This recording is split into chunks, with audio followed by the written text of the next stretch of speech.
Hi, I'm Shawn Walker, an instructor at Casey Trees, and I'm here today to talk to you about pruning. In particular, we're going to focus on younger trees and how we can prune them to encourage their vigorous and healthy growth and sound structure as they grow larger and taller. There are many reasons that people might prune trees. Sometimes it's for aesthetics. Sometimes we just like trees to look a certain way. We have certain expectations, and that kind of motivates our pruning.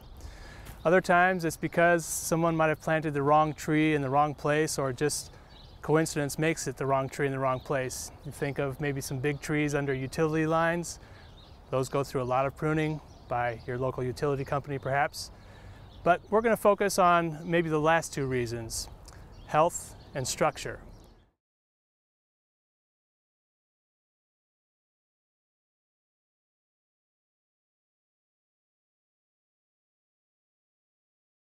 One of the most important things to have with you when you're doing any kind of pruning is the proper equipment.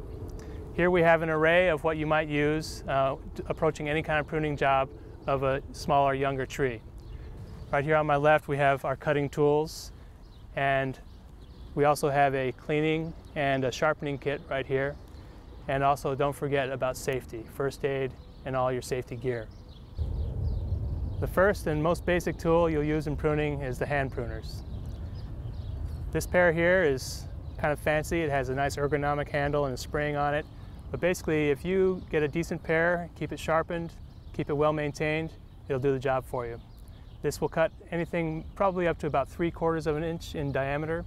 So really not to be used on the bigger branches, but always comes in handy. Another fundamental tool is the saw. This is a special saw designed just for pruning. It actually does the cutting on the pull action.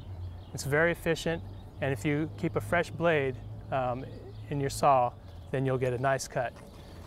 This will cut up to any size that you can handle, basically, as long as you can cut through the branch. And the last cutting tool we're going to talk about today is the pole pruner. This particular pole pruner extends to about 15 feet. Without using a ladder, you can reach pretty high up into the tree. This particular set has a lopper attachment, but once again, you have a limited size of a branch that you can prune using this lopper attachment, and it gets a little kind of spaghetti noodly when you extend it too far, so it can be a tricky tool to use, but can be really useful for just snipping off tips way up high in the tree.